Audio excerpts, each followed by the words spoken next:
Well, a rather unexpected casting update for Daredevil Born Again. We knew some of the original cast was being replaced, but now it appears one of the actresses that wasn't slated to come back is indeed returning to the show and taking up her iconic role. And I'm not talking about Karen Page. Let's take a couple minutes to talk about who this is, what character they'll be playing, and why it's kind of curious they're actually coming back. Now, before we do that though, make sure you hit that like and subscribe button and ring the bell for all the updates. We do daily Marvel and DC videos and want to be your place for all the superhero news, but we're going to bring it to you truthfully and transparently, so you are in the know.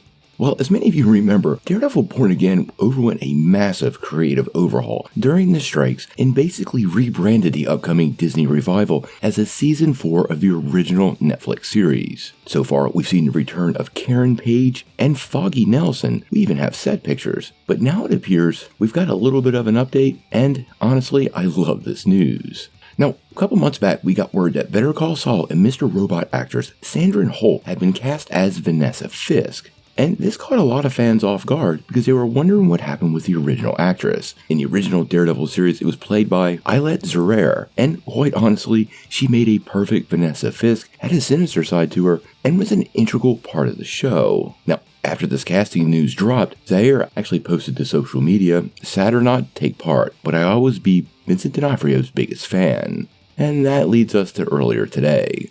Now, here's where the good news starts, because it turns out Eilert Zaire will indeed return to the role of Vanessa Fisk, and we even have set pictures to prove it. Check it out. Now, this picture seems to show Wilson Fisk definitely taking up some rather political-looking fashion choices, talking to Zaire in what appears to be the front of a warehouse. Now, we don't have any other details about what's going on, but the simple fact they brought back the actress once again makes it very, very clear Marvel did listen to the fans, and they are making sure this show ties as tightly as possible to the original series. Keeping the original cast is integral to the continuity of all of this, and the fact that now they have basically all the core characters returning, along with John Bernthal's Punisher, and maybe even some other familiar Netflix faces, well, this show is definitely set up to be a hit. Now, specific plot details are still being kept under wraps, but we do know Daredevil will once again face off with his nemesis, the Kingpin, who we last saw headed back to New York City at the end of Echo to try to wiggle his way into the mayor's office. We've also seen some other information online that seems to confirm that he will indeed become mayor of New York and take some pretty drastic actions against the vigilantes like Daredevil. There's also been some news, but nothing officially confirmed, that the series has completed shooting the first half of the series, whether that means season 1 or just the first 9 episodes of the 18-episode season. None of that has been confirmed by Marvel Studios, and we know that was somewhat in flux, but I do suspect the series will be 10 episodes. We're going to follow this closely. I know all you guys are huge Daredevil fans, and the fact that they're taking up what Netflix got right with the show more and more gives me faith that Marvel Studios is taking this seriously, listening to fans, and they're going to give us something special. But we're going to have to wait and see.